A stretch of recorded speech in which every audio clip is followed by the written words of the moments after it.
So what will you do when the party's over? So what will you do when the party's over? Hey guys, welcome to Third Man in the Ring. I'm your host, Popeye Ray. Today, I've been hounding this man for years, bro. I've been doing this almost 4 years now, and I've been hounding this man, this world champion, this great commentator, this honest commentator that I appreciate. But you know, we're gonna get into his life story, his do's and don'ts in his career. But I want you to give a warm welcome to my friend, your friend, Timothy Bradley. Hey, man. Cheers, Hey, man. It's an honor, man, for real. It's an honor. I'm Thank sorry you. for bugging you through the night, bro. No, you ain't bugging me through the night, Tore it up man. the phone. Blocked me twice, guys. I could have sworn he was going to get a restraining order on me, man. You a fool, Ray. I love, real quick, Tim, and this is not to blow smoke. This is my show. Yeah. I could say no, but I love your honesty as a Appreciate commentator. I love the way you, from Ontario Doubletree fights to World Championship, exciting fights, guys. Man. I hope it don't sound disrespectful, but when Triple G used to say Mexican style, Yeah. that was you, homie. That was you, homie. I like the rumble, man. Yeah. I like the rumble. And of course, I was trained by Joel Diaz, my father included. So I did have a boxing, background. He understood the sweet science, but at the same time, that aggressiveness definitely matured when I got with Joel Diaz, who is Mexican. And he told me, he was just like, don't nobody want to see a fighter out there running around the ring. Thank you. They come to see a fight. That's And right. the only way you're going to appeal to the fans, Tim, is you got to get aggressive. And is it fair enough to say that from a trainer's perspective, Timothy moved, but you wouldn't move, bro? I mean, you moved, but I mean, you would just throw down, bro. Well, it was more so you can come forward and still box. And most people think that boxing is just off the back foot. Oh, you can box a little bit off the back foot. You can also come forward and box. But, like Lomachenko, he's in front of you and moving off to the side and he's countering you, and that was my thing. I like to go forward. I can move backwards, but going forward was always fun because I had quick hands, quick feet. I didn't have a whole lot of punching power. I had a big ass head too. Let me just throw that in there. But, I was able to slip and counter. I was going to say you couldn't miss the head, bro. But hey, but before we get started, I want to thank Carlos from the House of Boxing right here in San Diego for giving us this platform to, again, man, I've been hounding Timothy for months, honestly, for months, man. And he's so busy, but I want to thank Carlos for just opening up his door and showing us love, man. And I appreciate it, Carlos, from the House of Boxing. House of Boxing, hell yeah. This is one of the homes of the biggest fighter in the world right now, Canelo. This is where he starts his training, and then he heads off to wherever he is. But Timmy, let's start. Tell the fans how Timothy Bradley started. Where were you born? How were you raised? So I was born in Palm Springs, California. My father was born in Louisiana. My mother was born in Mississippi. They met at 18. They had my sister, myself, and another sister of mine. You were the only boy, huh? I was the only boy. I was a middle child. Grew up in the North Palm Springs, a tough area. That was affiliated with drugs, violence. Even had family members, not my father in particular, none of them, or mother, but just cousins, aunties, uncles, all involved in the local gang in the area. So I mean, I saw it was there. You had that choice to go either way, right? I had the choice, Of course, it kind of pulls you in, seeing that lifestyle. It's kind of flashy, what I'm saying? Six folds, low riders. I go to my uncle and I'm like, hey, uncle, let me get $1. He pulled out a big load of cash, and I'm like, dang, I want to be like my uncle, But I started boxing. I got into it at 10 years old, man. I begged my father for about a couple of months. I had a friend that was doing it. His name was Julio. In 6th grade, we used to slap box all the time. I was always athletic. As quick as your hands are, I don't think I want to pull that off. Julio, you know what time it was. You told me. He was like, hey, man, you should go to the boxing gym. And it happens to be my dad worked across the street at the airport, Palm Springs Airport. Okay, I know exactly. And then across the street was a little boxing gym, and it was called Palm Springs Boxing Club. And finally, after begging my dad for about 2 months, man, my dad said, I'm gonna take you down there. You know, and I was like, okay. And he was like, but only on one condition. If you like it, you can't quit. Okay, all right. Yeah, went down there, walked in the gym. I still remember it like yesterday. Walking in the gym, had a big blue bag by the door as you walk in, right on the right side. You know, I turned around. You turn around once you walk in, you see all these pictures of champions all over the walls, from Muhammad Ali, Mike Tyson, Joe Frazier. I mean, all the best guys on the wall. They had a little scale in the corner over here. Ring was directed over this side over here. Trapped in the corner over here. Speed bags had 1, 2, 3 speed bags here, and then to the left there was an office. So is it fair to say you were kind of fascinated or maybe even intimidated a little bit? Nah, man, it was like walking into heaven, man. I felt like it was heaven on earth, and I was just like, man, what do you do with that? What do you do with that? You know, wow, how do you hit that? You know, so I walked in. My dad walked me into the office. It was this old man named OJ. His name was OJ Kuchar. He was from Boston, Massachusetts. Had a little accent, short, fat guy. Had a little curly hair. He had a bright yellow shirt on. And my dad was like, "Hey, how you doing, sir?" And he goes, "Hey, how you doing?" And he's facing this way. His back is towards us. And he tells my dad, my dad says, "Hey, he's interested. My son's interested in boxing." He didn't turn around or anything. No. He just handed the clipboard and said, "Fill that out," because he was busy doing some shuffling around paperwork. Fill this out, all right? My dad filled out the clipboard, gave it to him. He turned around, he looked at me, looked at my dad. He said, "Come on over here. Let's go to the scale. I got to weigh him in." So I'm like, all right. So I follow him. He took the clipboard. I follow him over here. And then he stopped me as I'm walking. I'm getting right past the blue bag. He stopped me. And I'm like, what the hell going on? And then he started feeling on my chest, like, you know, when I was a kid, I was kind of stocky. I had, muscles when I was a kid. I used to work out, lift weights and stuff, you know? Thick? Yeah, Fair to strong. say you were thick? I was strong. I was strong. So he goes, "You gonna be a champion." My dad was like, my dad started laughing like, "Man, you ain't gotta hype my son up like that. Don't be blowing smoke." He goes, nope. I've been around this sport a long time. I see it in his eyes. He gonna be a champion. And he walked into this kid. He's not alive, man. He passed away. No, he didn't get to see me, man. But he passed away. He passed away when I was 12 years old. So 2 years later, he ended up passing away. He had a massive heart attack and stroke. So he was in, he was in bless his ICU, heart, basically, man. But he called it. He's watching, man. Hey, man, he called it, man. That was the first trainer to call it, man. It was him, and there was another guy named Russell Rodriguez. However, that's how I got started, man. And it's crazy because a natural, when they walk into the gym, you usually have like rules and stuff that you have to follow. Like when you start boxing, like you got to be fit. You got to be fit. You got to be strong. So usually you come into a boxing gym, you got fitness for a couple of weeks. You're not necessarily learning how to box right away.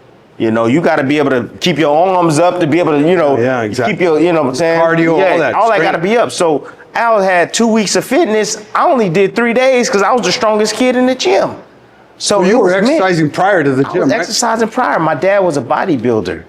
My dad was he was a power lifter, I should say. Not a bodybuilder, but he looked like a bodybuilder, but he was a power lifter. So I used to train with him all the time. Put that into the family conditioning. Put that into there, man. Yeah, and then, but that's your DNA as well. Exactly. And so that's how I got started, Brad. That's how I got started, and I never looked back, man. 3 weeks later, I'm having my first amateur fight in Paris, California. How'd that go? 1994. I only knew how to throw the jab. I beat the guy with a jab. Well, we're gonna get to that about the jab. Man, it's crazy. Yeah. With a jab. That's all I learned was the jab. That was the first punch I learned. Footwork, how to stand my stance, how to shoot the jab, man. And I went into my first amateur fight, man, only knowing how to throw the jab. They didn't even teach me how to throw the right hand, and I ended up winning my first amateur fight. So how did your amateur career go? And we're gonna jump back and forth real quick, just to let you know. It went well, man. It was like my second amateur fight. I went to a tournament. It was the what was it? The junior JOs. So it was a USA tournament, junior level. Junior Olympics. That's what it was. And I fought a kid named Panchito Bajado. Oh, yeah. Yes, my Panchito. second amateur fight, Panchito Bajado, man. I fought on my second amateur Kind of went fight. a little sad with him. You know? Yeah, but he was a monster, Yeah, man. yeah, he was known back then as well. Absolutely. Talented young man. Man, he got in there and whooped my butt, man. It was all right, but you know what? I learned a whole hell of a lot. They didn't break your spirit? Man, see, what people don't understand is you got to go through some things and be able to Yes. move forward and gain things in life, man. You gain valuable lessons from losses, man. Yes, if you that's what pay I say. attention. A lot of people, they always say, pity me, oh, so me, sorry me. No, you got to learn from your experiences, man. You got to learn through adversity. So, How did Dad take that? Oh, man, it's Because like... I'm taking that comment, if you like it, you're not going to quit. Now that you lost, what did Dad say? Man, it just made Is me... he checking you out? No, I mean, my first sparring session, my dad checked me out. Because my first sparring session, Now you're getting I hit, sparred right? my friend. So the friend that I slapboxed with, I sparred him, and he beat the crap out of me. You know, my first sparring session, because I didn't understand the game then. You know, like when you get emotional inside the ring, that's not a good thing. That's right. You got to control your emotions. So, like, when I got mad and I didn't really know how to fight, really, truly box, because fighting is one thing, boxing is another, right. man. That's what I always say. Street fighting is one thing, boxing is another, man. So, I'm swinging wild and crazy and trying to get after him because he bust my damn nose. Yeah. And he hit me with a jab, boom, man. My head snapped back, and I'm like, oh, that don't feel good. And that ain't gonna happen, right? So, I learned right then and there a lesson. You know, I just kept hearing my coach tell me, relax. Hey, control your temper. Hey, control your temper. Calm down, relax. And I'm like, nah, I want to kill this guy. So afterwards, I'm sitting on the apron, like quite like here, right here, sitting on the apron, and I'm crying. And my dad like, see, I told you this was hard. You want to quit? You want to quit? And I'm like, I looked at my dad, And he was like, so what you want to do? I said, I want to get better. I want to get better. I want to get him back. That's the heart of a champion. I want to get him back. It's the heart of the champion.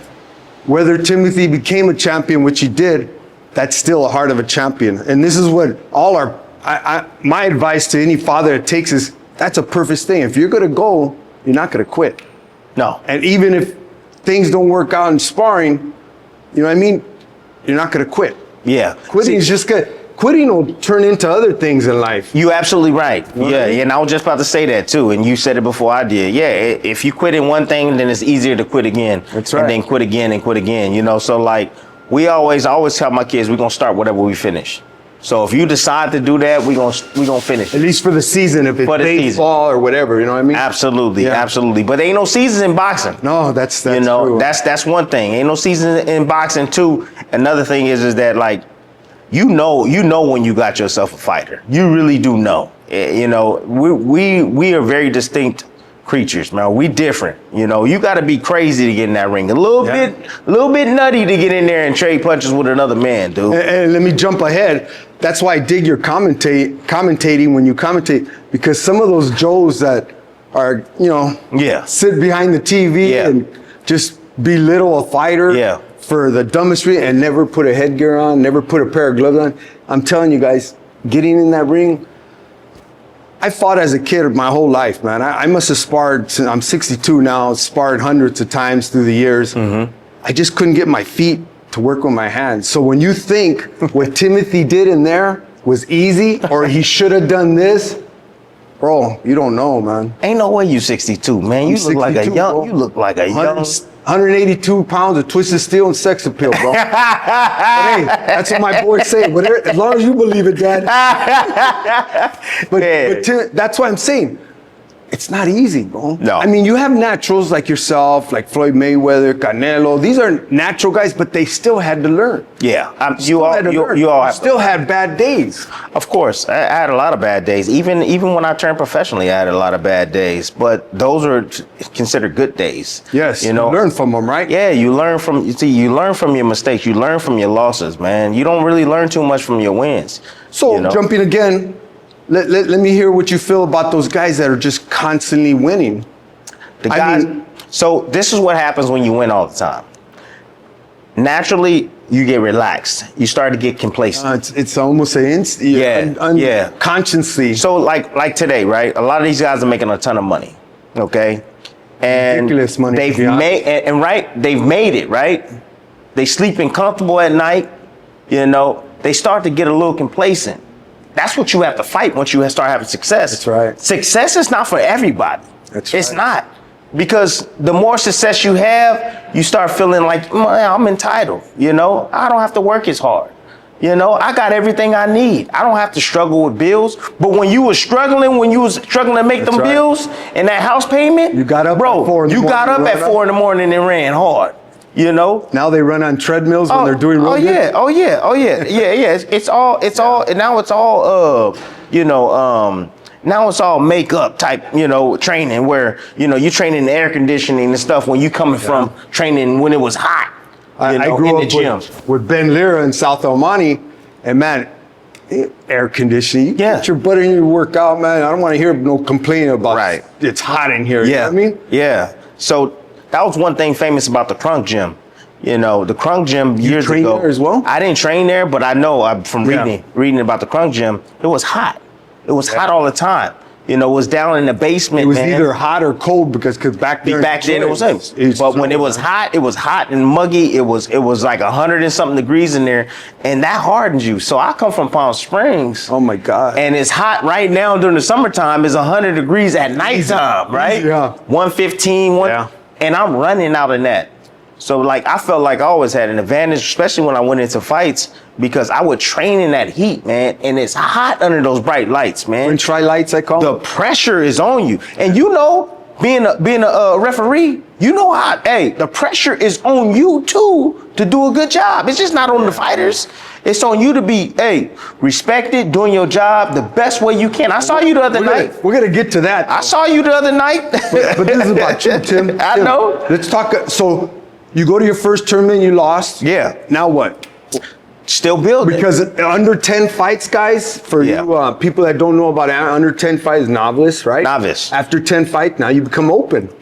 After open, you can literally fight somebody with 20, 30 fights, and you have 11 fights, you know? Exactly. So we had these little things called shows on the weekends that we would go to. So boxing isn't like a seasonal thing. It's a year-round thing, you know? Now sports are starting to be acting like boxing. Now they're sport training year-round now, you know? So we would go there on the weekends and we would match up and we would, you know, with different clubs. It might be in like Paris or El Monte or, you know, LA or wherever. And we would go on the weekends and we would match up with other fighters that's coming from different clubs. So that way we gain experience. You know, I used to love doing that, man. Club shows are always fun, but you got to understand. Got a lot of fighters that give everything in a club show. You have to, man. And all your friends and families there, you kind of, you know, crowded in a little pressure, huh? Man, it's crowded. Hey, it's crowded. It's loud, and it's crowded in a small little gym or gymnasium, you know, with people cheering and going crazy, man. And you got your family out seeing you. Yeah, it's old school. I love that, man. But it was always fun, man, just to training alone, because what I realized as I continued through my career is that the battle's not with the guy that I'm facing. The battle's with me. That's right. You know, the battle was me getting up in the morning and running before I go to school. You know, after school, the battle was when I was in the weight room training. And then after training, then I would go to the boxing gym and then I would train my butt off there as hard as I can that day. And then go home and do my homework. Let me ask you something a little personal. If you don't want to answer, that's okay. No disrespect to Mrs. Bradley now. Were girls involved as you were growing up? Because, you know, girls can be bad, bro. So, So girls were involved, but nothing came before my boxing. Good. But boxing was my love. My love. That's right. Like nothing came between that. And so like, if somebody young listening, right, in high school, whatever, in a great relationship, and they not sure if they want to go to college because they don't want to, you know, leave their girlfriend or vice versa, man, like you can't let nobody stop your dream. That's right. It don't matter, because love is love. It's love is love. And you can love from a distance, you know, and you can figure it out. But hey, look, and you might break up now and then, you know, come back later. It is what it is. But you can't let nobody, it don't matter. It don't matter if your mama, your daddy, it don't matter. Don't let nobody stop your dreams. Period. It don't matter. So boxing was number one. Yeah, I had little girls here and there. I wasn't running the streets. My dad wouldn't let me run the streets. Good for He him. was strict. You know, Same with my boys. you know, he's like, I you gotta run the gang streets. infested. Me and my brother in prison, all that. I told my boys, nope. Those lights come on, you come home and you will be in the front yard. You want to play Absolutely. basketball in the front, whatever, but we're going to the gym. No, amen. And they all thank me now. Yeah. Oh yeah. Now you they don't, think you don't about the see time, it. Back you know? then they hated you. Yeah, They hated you. That's fine. And I'm okay with that. My kids the same way right now. You know, I heard this little saying a couple weeks back. When they're babies, you're their hero. oh yeah.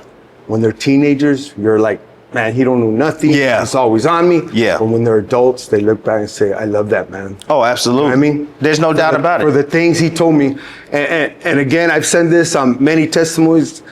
I served 2 terms in prison, Right. youth authority camp. It's crazy how when you're sitting around in prison and all that, you'd hear guys doing life saying, if my dad or mom would have just said no to me, Wow. I might not have been here today. That's deep, man. You know, don't be your kid needs a father right now, a mother, not a friend. Exactly. You know what I mean? Exactly. They need a dad. They need somebody to know that, you know what?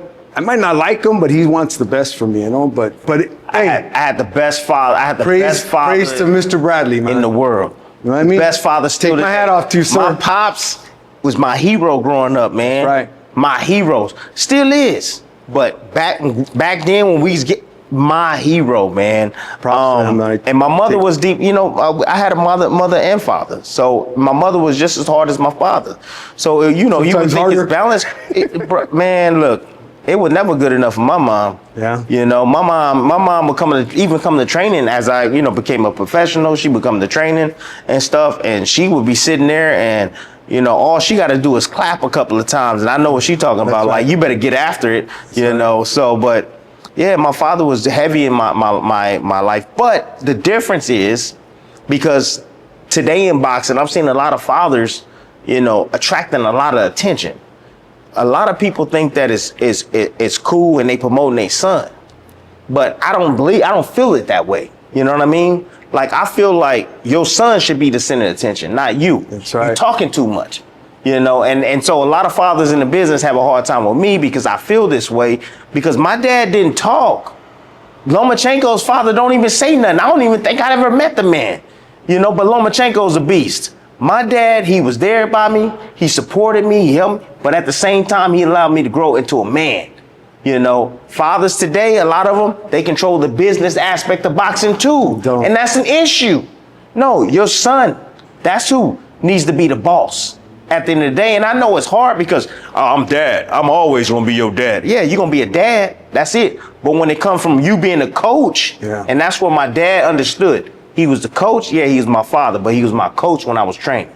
And I would tell him that, Coach, what do you need me to do? Coach, what do you need me to do? That's how we were able to separate the two. But And son, I was at let's charge, be in honest. I charge. mean, what's your opinion on father-son teams? Some work, some don't. Some I know work, There's some- some that do work, but like Ben Lira, again, he trained me as a kid. And when my son was pro just over a year and a half ago, 14-0, 3 knockouts, 1 loss, Ben wouldn't even allow me in the gym, bro. Yeah. You know, when Adrian's in any kind of issues, he needs to look to me, not to you.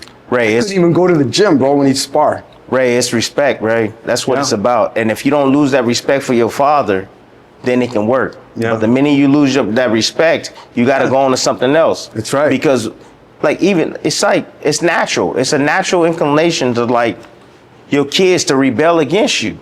Like, Yeah. Dad, you don't know nothing. And I Dad, don't. you don't this. I was Dad, you never a don't pro, that. so I couldn't tell him what he's going through, and he knows I don't know what he's going through. Yeah. You know? So it's like if my father say something to me and I'm like, I don't want to do that. You know what I mean? Yeah. But it can be somebody else that's not my father, but then I go ahead and I do it. You get what I'm saying? So the respect always got to be there. So, and if you understand how to separate the two of being a father when we driving home, Yes. and you're gonna be a father then, and we talking about what happened in Or practice life or whatever, you yeah. know, a life or anything, that's one thing. But then if you you coach all the time or hounding me all the time, man, like I don't like that, man. You know what I mean? And fathers need to understand that. And let then- the fighter, let your son grow, man. Yeah. Let him Then grow into when a my man. son found out that they called me piñata when I was trying to fight, That was my nickname. They called you Piñata. Maybe he couldn't. Maybe he couldn't. You figure if you're not the guy. Wait, you said they called you Piñata. They called me a canvasback Corona one time. So I'm figuring my son said, you know, Dad, you're not the coach for me. You know what I mean? They don't listen, man. Jimmy, let's get back to you. So your amateur career is going to. Did you win any tournaments? Yeah. I won multiple national championships, some tournaments and stuff. Man, back then, it was rough. Back then, man, it was a lot of tough competition out there. Is it fair to say? This is my view, and I could be wrong. You know, tell me if you have a different opinion. It's a point system in amateurs. It's who's a tougher, better fighter in pros. Yeah. So it's two different animals. The same sport, but two different animals. Mm-hmm. And I noticed some guys that didn't go to the Olympics turn out to be world champions. No, absolutely. I don't mind being, I don't want to say second or third. Yeah, I do. I don't mind being that. You know, look, when you're in the amateurs and you're in the amateur system and you consider the top dog and the number one dog, they going to protect you.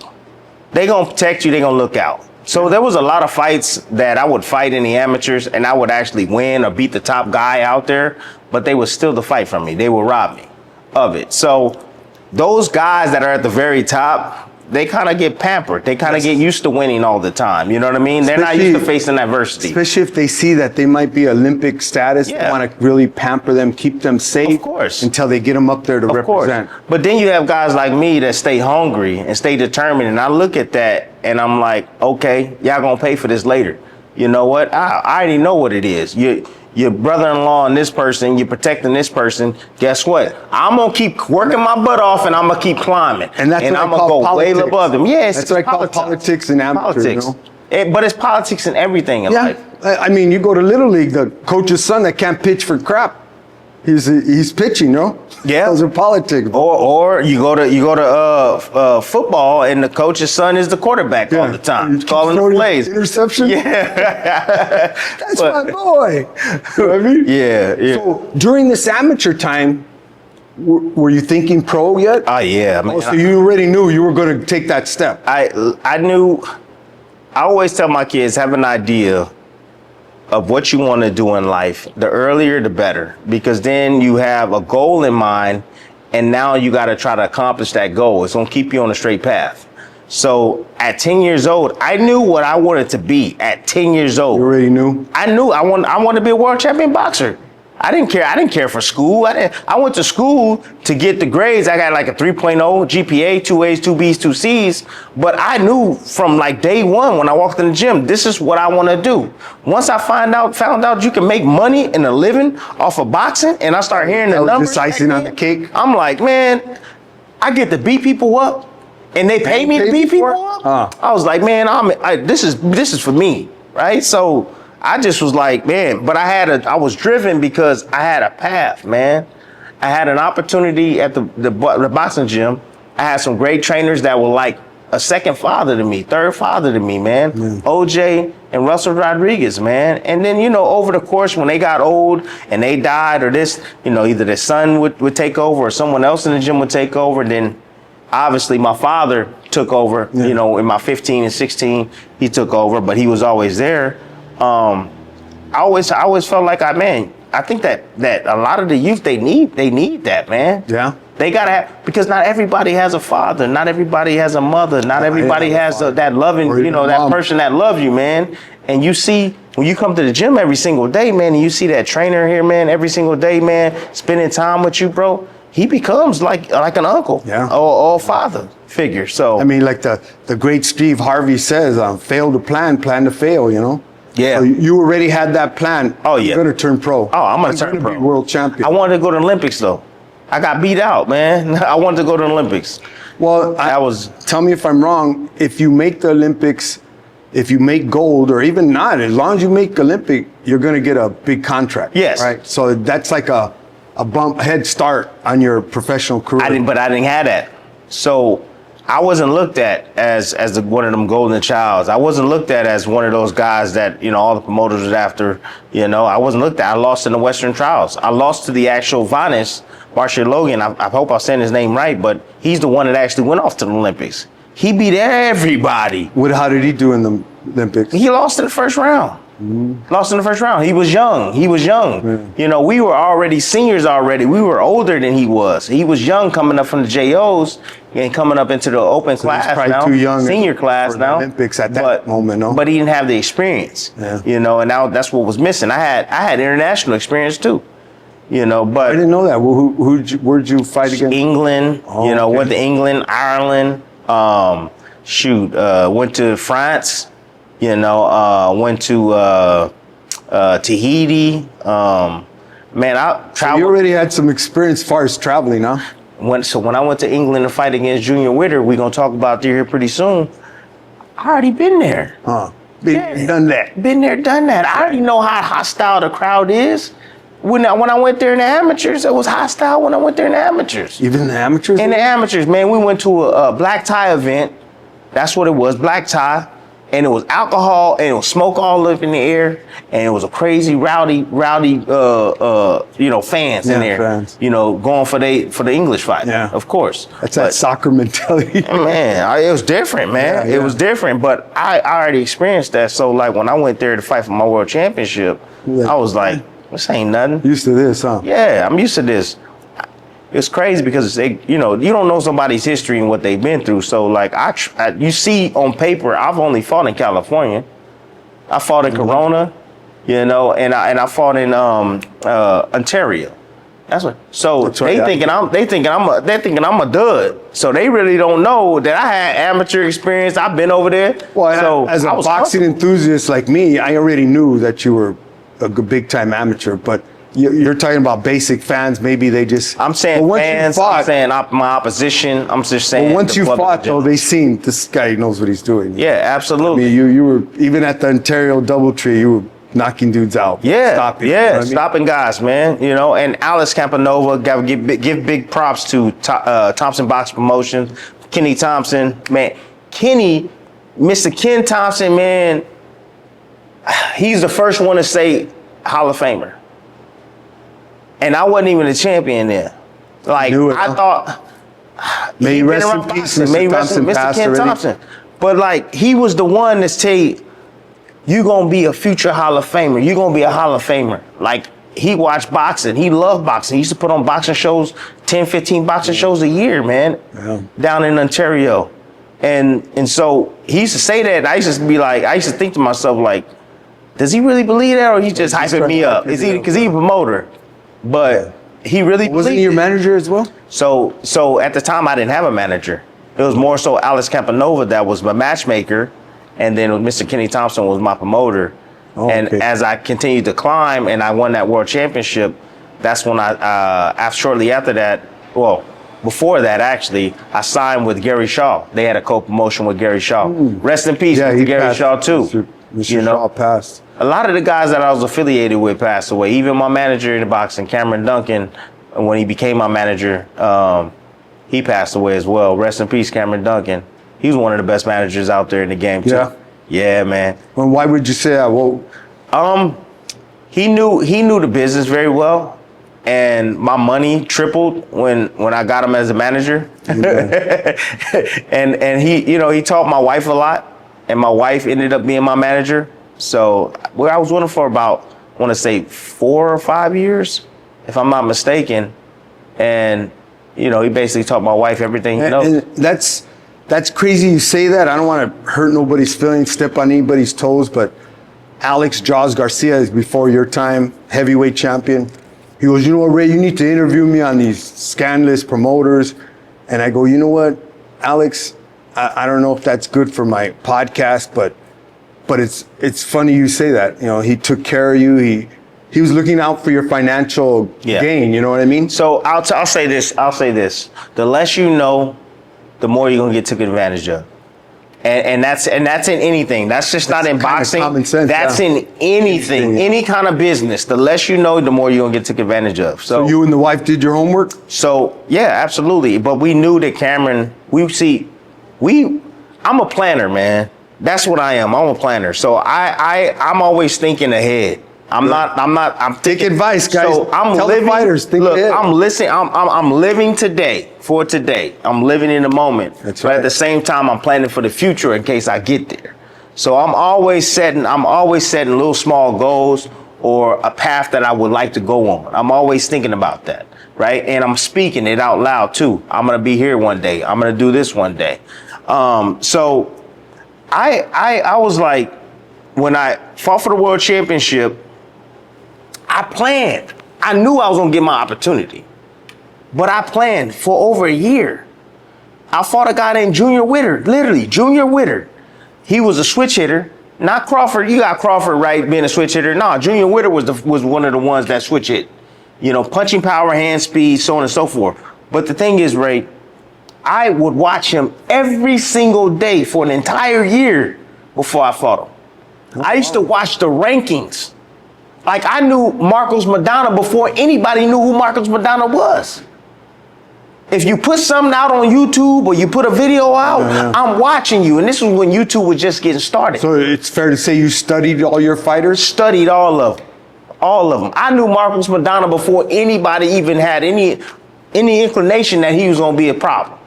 You know, I saw him in the rankings and I'm like, Marcos Madonna. I'm like, okay, damn, 15-0, 15 knockouts. Let me see this dude. Let me check him out. Damn, he's a problem. That boy put pressure on, he can punch. Yeah. Okay, let me keep an eye on him. I know I'm gonna face him, or possibly I can face him one day. Look, let me look at Lamont Peterson. Yeah, I know him from the amateurs, the old friend of mine, but you know, we run around the same weight class now. Let me check him out. Let me study him. I know how to beat him. I know how to beat him.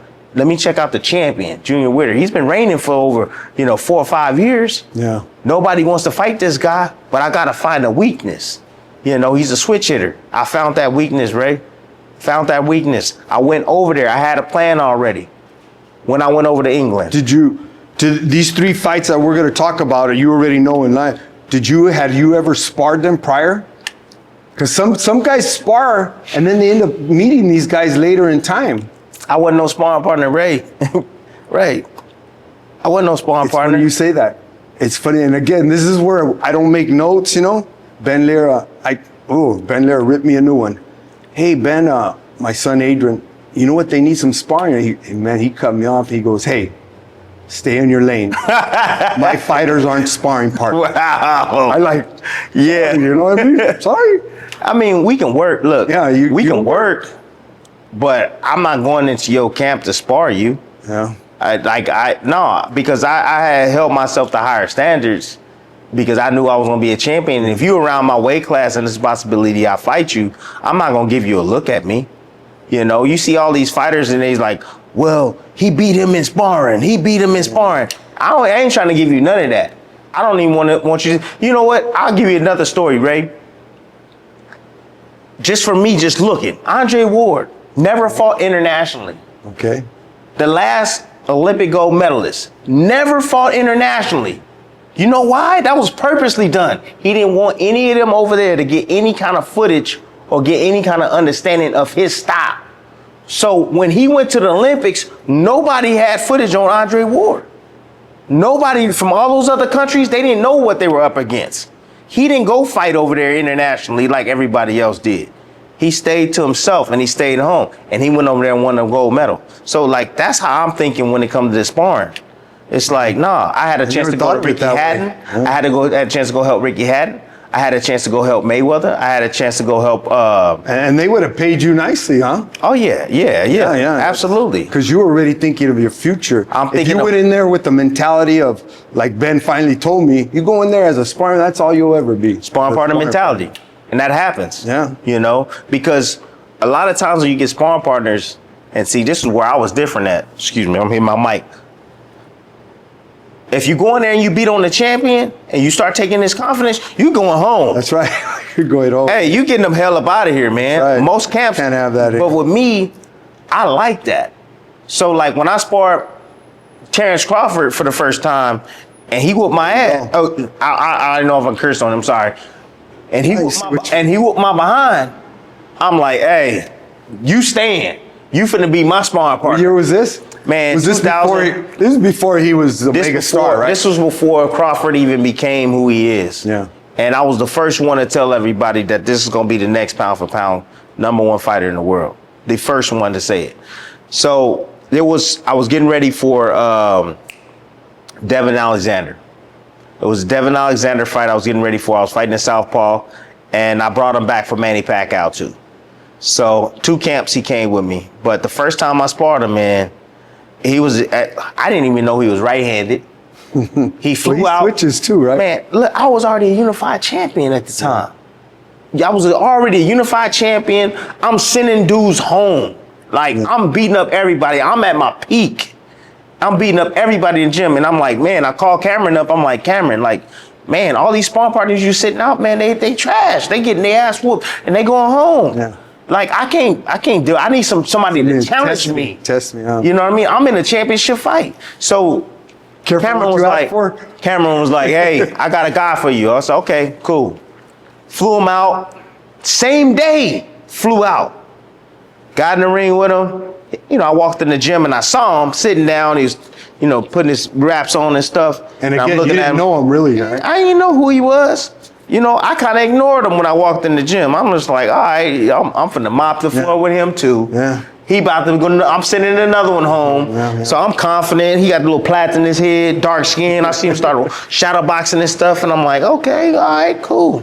He look pretty cool. Got in the ring, man. Usually, you got these young guys that try to test themselves against you, so they'll come out fast. When you're at that ranking, it's to them, I'm assuming, I've never been a pro fighter, I'm assuming they want to do that years later. Oh, I sparred him. They want to make a name for themselves. Yeah. They want to test themselves against you. Fernando Vargas would always say that, oh, they come and spar with me because they kick my ass. They think it's going to be like that in a real fight. Yeah, so I get in there and I start sparring and I bring the intensity. He stays calm. Crawford's calm. About calm and cool, collected. And I'm like, oh, okay, this gonna be easy. And so I'm taking more chances, taking more risks, and I'm opening myself up. Then bing, and I'm like, ooh, dang, bing, bing, bing. I'm like, what? Wait, what's going on? All right, let me get a little bit more serious now, you know? And so every time I would raise my game and raise my level, he would step it up. But he was calm. He didn't panic. And I'm like, this is a different cat. So because of his, is it fair to say, Tim, because of his calmness, you knew he was a different cat? His calmness. Because some guys are like, oh, I just got to go harder now, but they're not calm. It was his calmness, the way he was able to adapt, and then he had nobody telling him anything. He had no one in his corner, Ray. He was empty like the corner right here. It was him standing in his own corner. He would come over after just to get water, one break, get water, and he'd walk to his corner and nobody was in there telling him nothing. I had my whole team over here. He was by himself. And I'm like, this dude different. So after the sparring, I sat down and I'm like, man, I'm like, Crawford. I'm like, no, I didn't even know him then. I said, who are you, man? He was like, Terrence Crawford. I said, where you from? He was like, Omaha. I said, yeah, what's in Omaha? Yeah, what's in Omaha? What's in Omaha? And I go, bro, look, listen, man, you ain't no sparring partner, bro. You a world champion. He go, really? I go, yeah, man, you're a world champion. Immediately, I call Cameron Duncan because Cameron Duncan had him. And I say, Cameron, why he not fighting? Oh, man, he a thug, Tim. He's out in the streets, so nobody believe in him.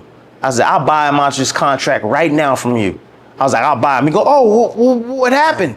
You sending him home? And I go, nah, I'm not sending him home. I said, hey, you got something here, Cameron. I was like, I'm telling you, you got something here. This kid gonna be a champion, world champion. He goes, oh, I love Crawford. I love him. And I'm like, all right, cool. So then that was that, but I was able to talk to him. I brought him into my house. The only sparring partner that I ever actually brought around my family. So down to earth, so respectful, he just needed a little bit of guidance. Well, with that said, Tim, is it fair to say, again, I only know growing up in the gym, some guys can do good in sparring, but when it comes to the fight, do they I mean, obviously Crawford stepped up to the game, but some guys I see, man, they kick everybody's butt in sparring, but then they go to the fight and they're dull. You see, they call those gym fighters. You know, when they They might as well be a sparring partner at that point, right? they beat the hell out of everybody in the gym, but then go out in a real fight when the pressure's on, and it's There you the go, pressure. when the pressure's on. You know what I mean? The bright lights. You know, the atmosphere is different. When they can't let a round go, They gotta- comfortable here, and then they familiar with a lot of the fighters that are in the gym. They understand their tendencies and patterns. Even when they have guys that come in, they do well. Like from other gyms, they do well here because they're comfortable here. You know, they know their avenue in this ring, and they understand, and they're confident. But when you go out and different environment, they don't do well with change, and that's the problem with the mentality, That's where their mindset. That's where fans were. I'm telling you, this is where the champions come out, right? This is where they. different levels, thought processes for each level. You know. So hey, let's talk about these great fights. The Russian, I can't even pronounce his last. Ruslan Provodnikov. There you go. That's the one when I interviewed Pat Russell.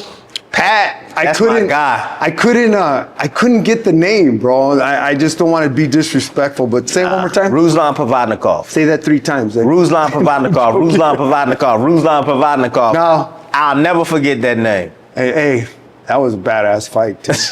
That was badass. Walk us through that, man. It's right here, fans. You're seeing it on split screen. But Look. walk us through that. Look, I'll give you some background on that fight. All right, the lead up. So that was after the Manny Pacquiao controversy in 2012. All right, and it was, I think it was about 8 months. Don't quote me on that. Either 8 to 10 months before, after that. So during that period of time, after that Pacquiao going through what I went through, I was depressed.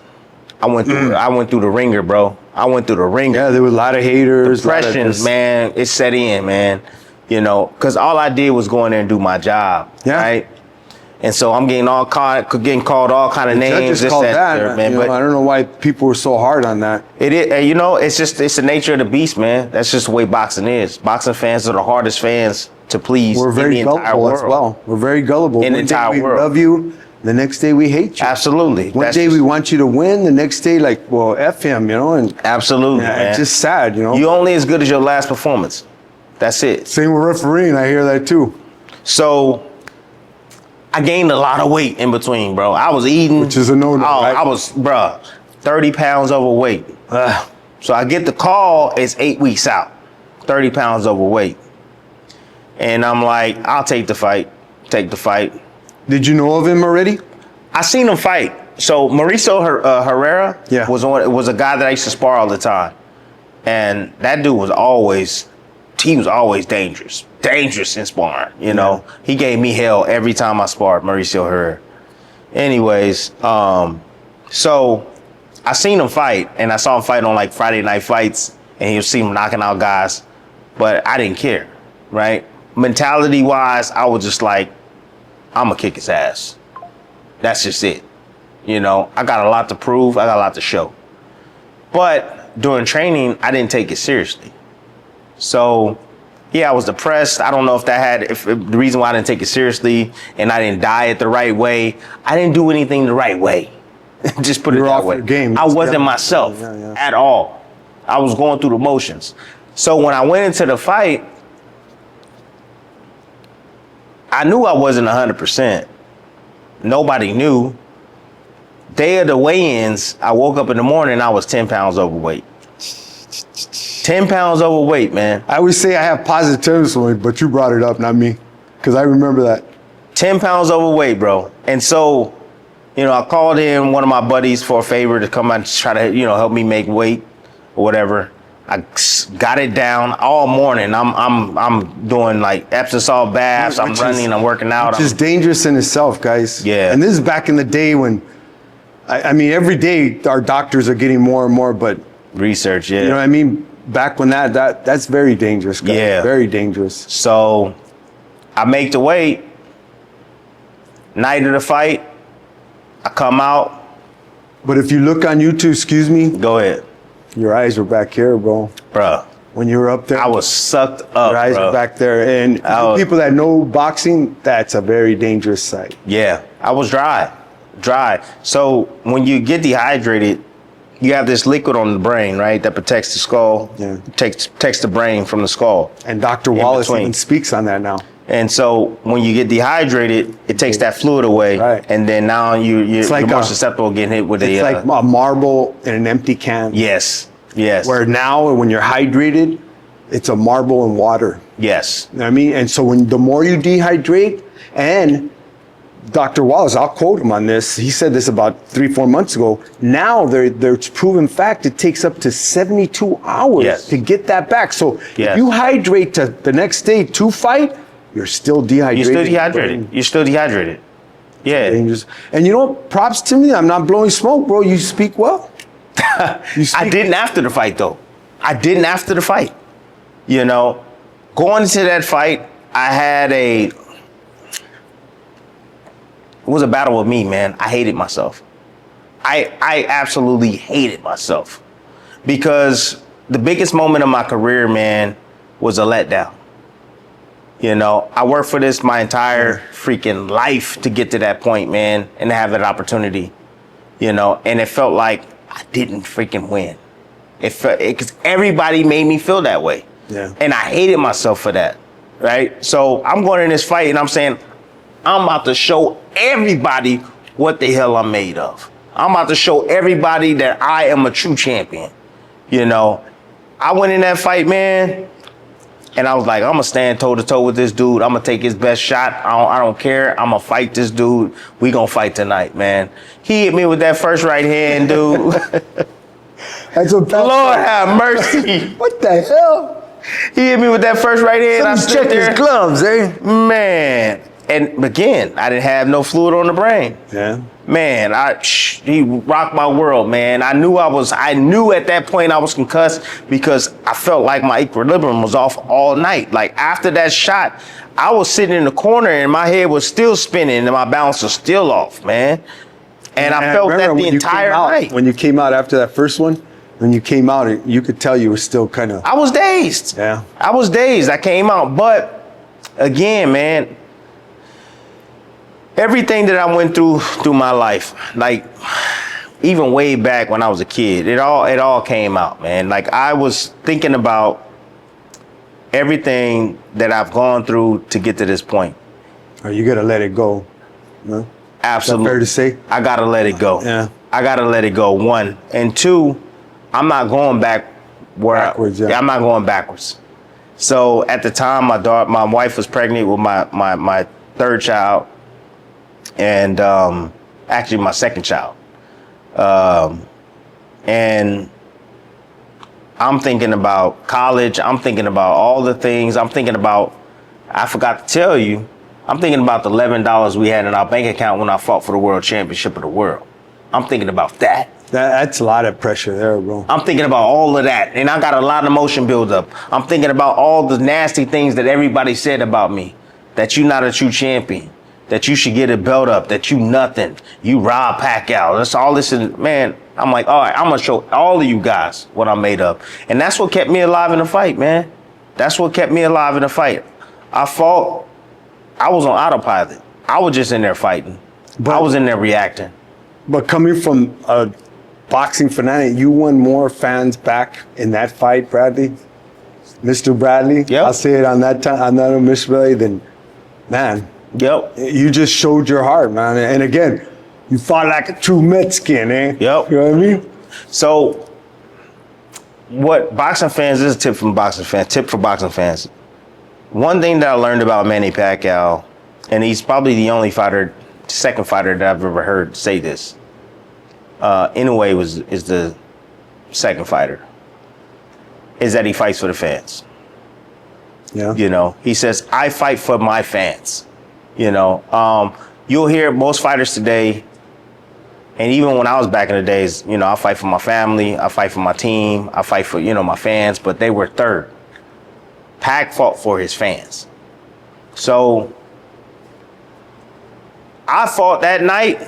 Yeah, I fought for my family and stuff, but that was for the fans. That was to show the fans what I was made of. And that's the reason why I was able to, you know, get a whole lot of fans back on board with Bradley. Gained a lot of and believing in me, man, because I put it all out there. They even wrote well about you in the comments after. I put it all out there, big dog. That's right. I put it all out there. And That's again, that's probably a trainer's nightmare, but the fans were like, we were supposed to box, man. We that's right. trained to You were box. supposed to box, bro. We Come trained on. to box, man. But you were like throwing down, bro. That was like a.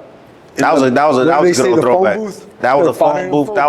That was a throwback, man. That was a throwback There you classic go, right there, throwback. man. Yeah. Throwback classic. Toe to toe, rock 'em, sock 'em, throwback. It was just awesome. I was so happy for you because, again, even when I'm not refereeing, I still have my favorites. But if I ever referee, I won't cheat for them or likely like I can. Mm-hmm. But Bradley, when I seen you fight that fight, I said, there you go. That's what he needed. There you go. That's what he needed. Yeah, Needed to that's show what the he fans. And that's all fans want to see, man. Like, boxing is such a small niche sport. Not everybody can do it. And what fighters got to realize, can't do it, bro. they can't, and that's why a lot of people don't understand the sport. Like, they understand baseball or football because those are more recreational sports. But what fighters don't understand is that, we're put in these positions to show what we truly are made of, man. Like, we can be an inspiration to a lot of people that are fighting something in their life, man, are going through some things, bro. Yeah, you can't give up, bro. Exactly. You can and you shouldn't. You don't give up. There's just no, I'm not giving up. You're gonna have bad days. Me as a Christian, Yeah. you're gonna have trials, bro. Oh, yeah. You're gonna have trials. It doesn't say if, it says when. Yeah, the closer you are. You gotta just keep going, bro. The closer you are, the closer you get to God. And that fight in particular shows, you know what, not everybody, but the writers were bad mouthing you, give up your title, you didn't beat Pacquiao. Yeah. You know what I mean? I'm being honest, Timothy. I would have settled for a draw in that fight, but they gave you the belt. Yeah. But sit there to belittle you and some people talk very ugly, And man, you came back in that fight and you just like, that's why. I actually, Real quick, it was you a read your blessing. comments? Oh yeah, it was a blessing. Think that's good? Listen, look. I'm gonna just tell you this: it was a blessing and a curse. Okay. All right, it was a blessing and a curse because at the time I didn't understand it and why God was putting me through that, but now I understand it because I'm in the position I'm in. That's right. So in the position that I'm in the light, and so being in the light, people gonna say things about you, and you got to be able to deal with that and understand who you are. I mean, after that moment, that's when I knew who I was. That's when I became a man, I feel. I was one of those guys growing up that always wanted to please everybody and I always wanted to be talked about in a great light, but once I realized that, like, you gotta have thick skin. You gotta have to that high level, exactly. You gotta have thick skin. And so, like, when you see me broadcasting, you see me being straightforward with these guys, what I'm developing for them is thick skin. That's right. That's what I'm developing for them. I'm not gonna say because I went through it. And let me word this right. Even if you say something in a sense like, oh, I don't think he's what it takes to be a champion, that should motivate that fighter. Prove me wrong. There you go. Prove me wrong. Then. Prove me wrong. You know what I mean? That's Prove me it. wrong. That's you're sitting there, well, F Timothy Bradley, he don't. No, stop, bro. Stop, bro. You need both sides comments. You need comments to tell you like it is. You know what I mean? Yeah. And take it. But you know what? Let's get to the next fight. Hi everyone, Andy Sarukian here, co-founding partner of Remedy Law Group. We represent employees in all types of employment cases, whether it's wrongful termination, discrimination, harassment, retaliation, failure to pay wages, provide meal or rest breaks, misclassification. Website is www.remedylawgroup.com. Give us a call. My number is 818-422-5941. Happy to answer any questions you may have. Free consultation about any potential case. Look forward to hearing from you. Hey guys, Sonora Tires, 17977 Valley Boulevard in Bloomington, California. They do tires, mufflers, brakes, alignments, air conditioning. I've known Armando for almost 12 years. Him and his son do great business there, reasonable prices. So check them out, Sonora Tires. Tell him Popeye Ray sent you. The Witter fight. Walk us through that one, man. Again, planned for a whole year. I get off the plane. Just give you a little story on it. Flew over there to England, got off the plane, going through customs. There's a guy at the counter. A little short English guy, black guy. You know, he's like, "What are you here for?" And I'm like, "I'm here to, you know, for a boxing event." And he goes, "What boxing event? You here to watch? You here to fight?" "I'm here to fight." "Who?" I'm like, "Junior Witter." He goes, "Witter the hitter? You think you stand a chance?" Say it again. He says, "Junior," he says, "Witter the hitter? You think you stand a chance?" Like that, and I'm looking at You him. already got opposition already. I'm You're at the like- airport, huh? I'm like, okay. I'm like, yeah, I stand a chance. I said, I'm gonna beat him. And he goes, stamp my thing and says, "Good luck," right? And I'm like, when I win the title, I'm gonna come back to see you. And he goes, go through. All right, cool. That was the first experience I got. That was the first thing that happened when I got there. I get to my hotel, check in. My room wasn't ready. I'm like, yo, it's 4 o'clock, past 4 o'clock. What do you mean my room ain't ready, bro? I ain't slept on the plane, nothing. "Oh, well, sorry, your room's not ready, you know, but you can go sleep in the telephone or computer room. You can go sleep in there for a few hours." And so I slept on the floor for a few hours before my room was ready. Get my room key, go into my room. The AC unit don't work. It's hot as hell outside. It's over 100 degrees in my room. It's hot. So I'm like, man, Not good in the heat. sorry, we ain't got any more rooms available. I'm sorry. And I'm like, man, okay, all right. So I'm talking to God for a second. I'm saying, okay, God, this is the way it's gonna be. Okay, this is the way it's gonna be. This is the way, all right, no problem. No problem at all. During the week, it's WBC championship. During the week, we gotta weigh in. You gotta be 7 pounds between your weight. Between the official weight, and where you are. So you gotta be 7 pounds, right? Before the official weigh-in. So I go in there, they say, "Oh, we just freshly calibrated the scale." All right, cool. I just got done training. I had my own scale. They didn't know I had my own scale. I step on their scale, guess what? It's 2.5 pounds over. Wait, hold up, wait. Why the hell am I, 149 pounds and a half? I should be 147. I got my own scale. So Joel Diaz, my trainer at the time, he goes, "I'll be right back." Went up, got my scale, came down, had a gym scale, had their scale. He got a 25-pound dumbbell. He put it on each scale. You saw the difference right there. They was trying to okadoke me. They was trying to get me to burn myself out, trying to play tricks on me, man. So that happens. I'm like, okay. Well, real quick, explain to the fans what you mean by that. So if they would have led Timothy to believe that he's 2 pounds overweight at that moment, that would have made him just bone dry. So that would have made me either dehydrate myself more. Yeah. I was like, Starve I had a yourself pretty system. much. I had a system, and and how to make that weight. The meals and all that. Now I'm not meeting my system. Like I'm supposed to be at 147 pounds. I can only imagine what that does to your mentality. What it does to your mentality, right? Yeah. Throws you off your whole game. Throws you off. Now you're like, okay, you start, I shouldn't drink water, and I start doing this. Like I only didn't drink water for 1 day. So like that's the end of not even 1 day. So I stop usually when I make weight.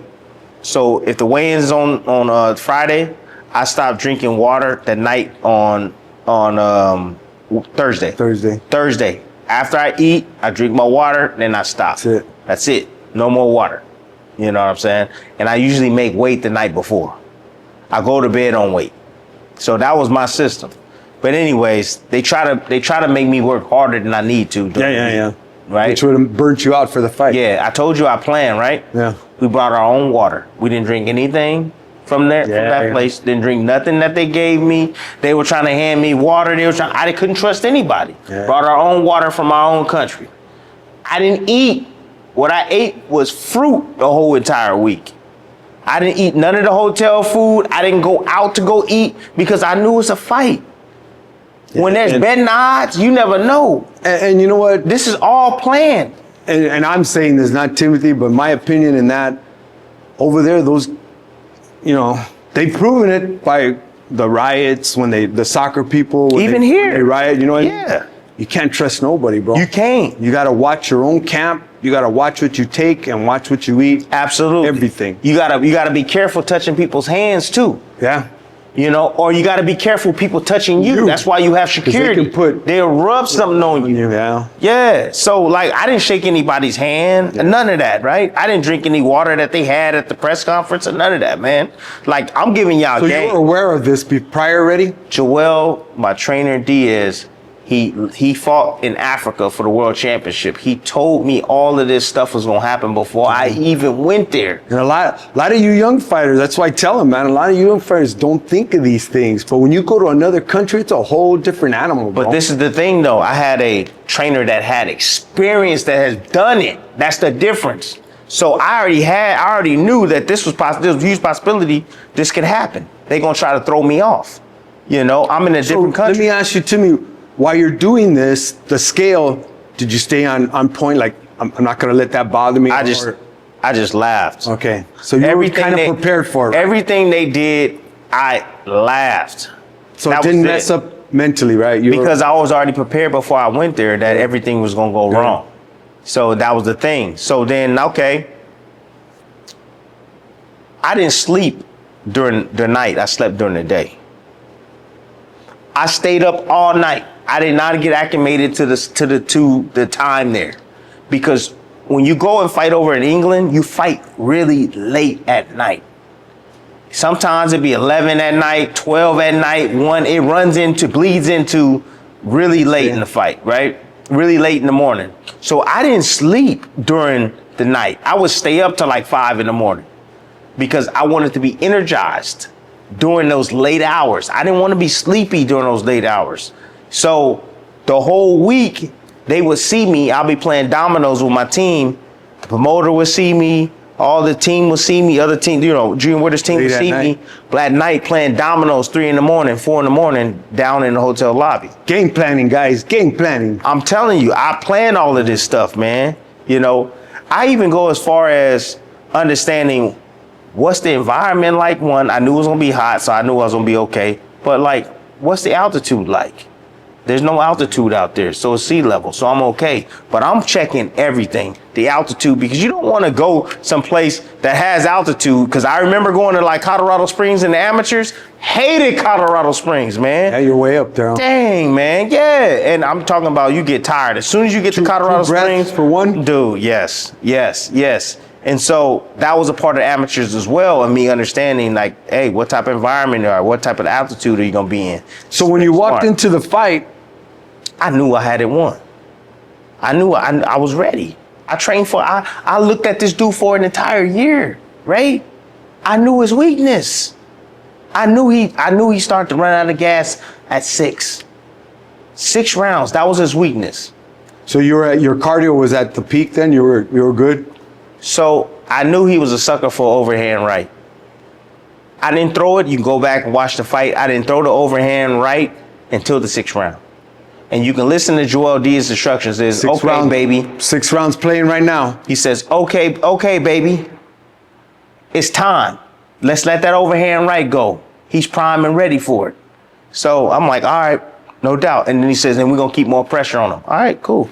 So as soon as that, man, 6th round went, I went out there, man, and I set it up. With a low feint, I saw he wasn't pulling back. And I'm like, okay, he's keeping his feet there. Now, huh? He's keeping his feet there. All right, cool. He gonna pull back because he had a bad habit of doing this. He didn't step back. He stopped stepping back. He leaned back. And I was like, okay. So I faked down low and came right over top, caught him with that overhand right. Boom.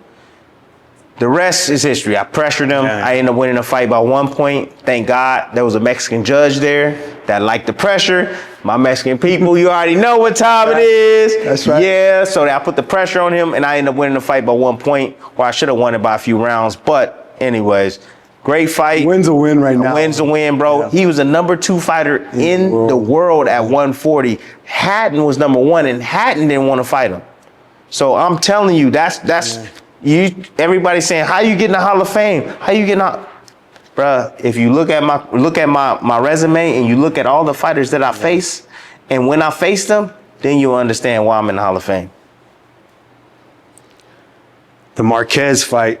Ooh, hey, this is How did that go over with my people out here, man? Man. I personally just said, "Oh, that's gonna be a great fight, bro." Hey, look, I just had fight of the year with Ruslan Provodnikov. I was damaged goods.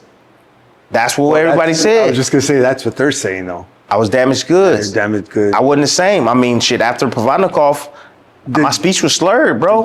I was just gonna. My speech was slurred after, man, my balance was off after. I had to reprogram And all of that. that was the talk. It was a great fight, but a lot of people say some fighters can't come back from those kind of It's fights. hard. It's hard. Yeah, yeah. And I was able to come back Did from you that. take like a no gym break? A literally no gym break? I trained more of this than my actual body for the Marquez fight. So it was more so trying to get back what I lost. So I worked with a therapist. I had to fly out. They were expensive too, man. Golly. But I had to fly out from New York. That worked on my body one, my neck particularly. So I was told that we have like these little marbles in the back of our head.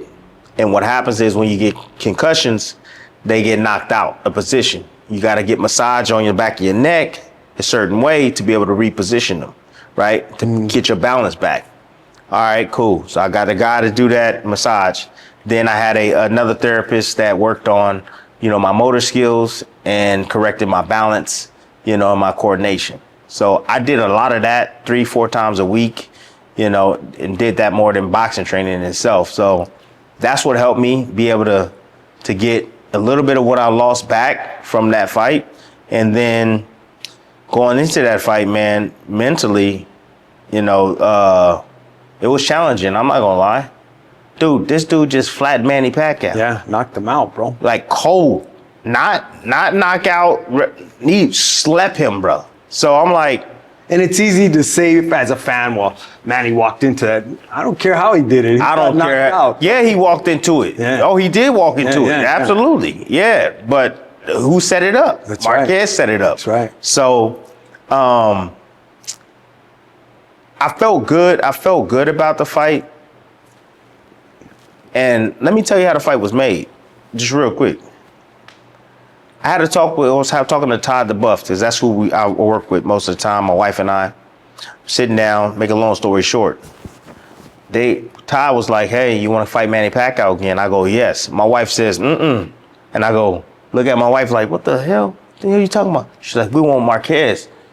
And I'm looking at my wife like this, and then Todd's like, huh? You want who? Did you just see what Marquez just did to Manny Pacquiao? You want to fight Marquez? Yeah. And she's like, yeah, we want to fight Marquez. And I go, no, we want to fight Manny Pacquiao. And she goes, no. All right, cool. So he left. My wife looked at me and was like, can you beat Marquez? I'm like, I can outbox him. And she was like, he's going to retire. You need to get him now. You need to get him now. He's going to retire. And I'm like, you sure he don't retire? She was like, I'm Latina. I know my Latin people. This is all he needed to sell off. Yeah. This is all he needed. This is all he wanted right here. He's going to retire, Tim. I go, okay. All right. Okay. She was like, you can beat him, right? I was like, I think I can beat him. I know I can beat him. I can outbox him. So he comes back. Todd comes back. Then my wife and I go, yeah, I'll take Marquez. And he paused and he goes, Because you're the champion now, you pretty much can make these kind of calls, right? I can make these kind of calls. He wanted me to fight Manny Pacquiao for the second time. But I said, well, I want to fight Marquez. But this is the play, right? I'm going to lose money if I don't take on Marquez. And this is an opportunity for me to solidify my Hall of Fame career by beating this legend. I didn't get the credit for Manny Pacquiao, but I can get the credit for this dude. Bro, you did, but and I'm just saying that as a friend, you did, bro. But you know what I mean, though, big dog. You know what I mean, big dog. So this was my Hall of Fame stamp right here, beating this Hall of Famer right here. Yeah. And I'm like, okay, we're gonna take on this guy. But then at the same time, Ray, is more so like, I can't pass up on this big money right here, because if I beat him, then I get Manny Pacquiao. Now I'm double dipping. I'm good. So it's a financial thing too, and a smart thing. Mrs. Bradley. Hey, my wife was smart, bro. That's right. She was smart, man. So she got it done, man. And her, man. the fight itself was. I think the fight itself was It was a fun fight. It was dangerous the first 2 rounds and the last 2 rounds. Those are the dangerous moments in the fight. Well, Marquez is known to kind of go hard on those last ones, and you were just constantly boxing with them, and that's what made it a sweet fight. If it was a 15-round fight, he probably would have got me. I would say Give him that? I'll give him that. He probably would have got You me. guys ever talked about it? No, we never talked about it, and I've never said that to anybody. I've never said, are you the first one I've ever said beat that to? up, bro. Nah, no, I said I've never Go to said the that. fight, I've Marquez never socks said, me up, bro. No, I'm just telling you, I've never said that if it was a 15-round fight. I've never said that to anybody because it's just, you getting this. Oh, and the I'm reason trying to- why I say that is because Marquez figured me out by the 10th round. He figured out my patterns. He finally figured it out, and he started to come on. Yeah. So if it was 15 rounds, he probably could have landed something. The first 2 rounds, he set me up for the damn uppercut that he has. Yeah. Twice, and I was like, you ain't never getting that again. He hit me twice in I'll give a you row. that. All right. I was like, boom. Shame And on me for that. But when he hit me, like I was expecting I was gonna be like, I was when I fought Ruslan Provodnikov. I got hit, boom, and I was like, oh, okay. You just knew you got hit, though, right? Yeah, I felt the weight, but I didn't feel like my head didn't, you know what I'm saying? I didn't spiral. And so I'm like, I'm good. All right, cool. Okay, so I got a little confidence from that. Then he hit me again, boom, and I'm like, oh, hell no. He ain't hit me no more with that because that's heavy. So I fight my fight, I'm moving, I'm boxing him. It's easy. Ray, it's easy, Ray. Marquez got to set his feet. He got to plant his feet. He a perfect fighter. I used to call guys like him perfect fighters because he got to be perfectly on balance. He's got that crazy. Yeah. You know what I'm saying? And he won't throw unless he's on balance because he got power, right? And his feet are always set. And he's an excellent counterpuncher, but it was like I had to flick something out there, get him to react, fade him and in, then counter him because I knew he likes the counters. Your hands So were a little faster as well. my hands too. were faster, my feet was faster, had very elusive head movement. So it was easy, Ray. I'm not gonna lie. If it was 15-round fights, he might would have got me though. I'm not gonna lie. But That's humbling of you to say that, it was is what it is, he right? started to catch on. He started to catch on, man. I'm not gonna lie. Yeah. That's right. Yep. But fun fight, man. Fun fight. And yes, that did that stamped you me. That stamped me. to the Hall of Fame, bro. It really, everybody knew already. Even, I'm just saying from a boxing enthusiast, I'm a boxing fanatic, bro. I watch it. We all love the fight of you and Pacquiao. Again, I'm being as humble as I can. A draw, I would have been happy with that. But Very close fight. for everybody to, not for everybody, but for the haters to they just jumped at a chance. Those type of writers that do that, and then I other needed people, gullible fans will just jump on it as well, Hey, thank you all my haters, man. Y'all turned me right. into the man that I am. That's right, the a reason legend, why bro. man, I'm telling you, you got to go through some Your things, kids man. are gonna know you when you gotta go when through you some go home to things. heaven. They say, Yeah. yeah, my dad was Timothy. A real one, man. You got to go through some things, man. And if it don't kill you, it's going to make you stronger. So like that, going through all of that, man, made me so strong. So my next question, I need my headgear for this. What you going to do? What do you think of us referees, man? What do I think of the referees? This is a touchy subject because, commentators can really rip a referee apart, and some of us got it coming. But I noticed, and I'm going to let you say it, Timothy. I noticed in the past year or so, you've kind of like have worked with us and understand the way we think and understand the way we move in some of our calls. But you know what? When we drop the ball, we drop the ball, bro. And there's nobody. What fans got to understand is no. And I'm talking about referees, not judges. I'll get to the judge part. Fans got to understand that no one's perfect, not even them. All right, and you're gonna make mistakes. Yes. It happens. Fighters make mistakes. We all make mistakes. But what they got to understand is, and it's not transparent. The referees and the judges, it needs to be more transparent. And I know why it can't be. And held but accountable. I understand. Yeah, and held accountable as well. But I don't know. See, you have your podcast, so people know about your background because of your podcast. They know about you as a person, as a human, because you speak. But fans believe that referees don't have really no interest, or maybe they never boxed before. You don't realize how many referees have actually boxed before, bro. Yeah. And they actually love the sport, and they actually want to get it right. Yes. get it right. And they actually want to do right by the fighter, and they understand the value of every fighter, right? And what they've gone through. And plus they want to get it right for the right reason, because they don't want to hinder or restrict the guy from getting a decision that, you know, he's been working for his entire life. So like, but it took me to go to a convention to understand it, right? And sit in that room and listen to some of the stories of referees and judges. So I did my homework, man. And I always tell fans out there, I have my own little channel too. It's not as big as yours, but I have my own little channel. And I tell you, do your homework before you come talking on this channel, because you're going to get the real here. You know, do your homework. So I did my homework, man. I went out to seek to understand, try to understand your position in a position that you're in. And I thank you for that, Tim. I really do. And that's what changed my outlook on referees and also judges is that, like, they want to get it right. Yeah. You know? I mean, to California's horn, how can I say it? Andy Foster. Foster, yeah. And Mark Raylia. Monster.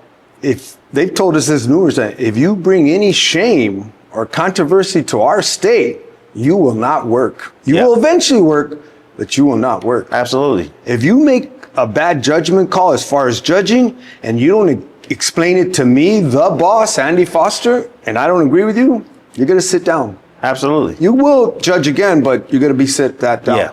And you referees, if you let a fight go too far where I think it didn't, you know, Mark and again, you bring embarrassment or shame to California, you will not work. I don't care who you are, from Tom Taylor to Jack Reese to Ray Corona, Dave Sullivan, who's standing over there eyeballing me. Right. You know what I mean? Right. You will not work. And to be honest, it's a lot of pressure. But I like it that way because, like you said, as almost like a fighter, we're only remembered as our last fight. And if I drop the ball and steal something from a fighter by stopping a fight way too early, or heaven forbid, way too late, you know, shame on me. The less I'm seen is better, bro. So this is the thing. I'm excelling at commentating, and I'm getting better because I'm doing my homework and I'm studying. Yeah. The same thing's got to apply to the referees and also the judges. You always have to continue to educate yourself and evolve and get better. That's just it. So if I have anything to say to the judges and even referees is that, like, there's courses out there that you can take. You know, like the way you used to do it 10 years ago is not the way you should do it now. Amen. You got to slowly evolve as well, just as I evolved as a commentator and doing my homework, right? Going to school and learning learning from you guys' perspective and what you guys are going through, and appreciating and understanding how valuable you guys are, you know, and how much, you know, this actual sport means to you. You know, well, it's like it means to, you know, it just means to the fighters. The two top referees in the world right now. Well, Jack Reese retired, but Tom Taylor, they have this class, sole arbiter. Yep. And they have officials from all over the world coming to it. I took that course. Yeah. And thank you for that. Thank you, because again, I was going to bring my headgear and talk some crap to you, but I know you would have kicked my butt. How many other commentators out there are going to these courses? Not one. Not one. Not one. Well, one from the zone.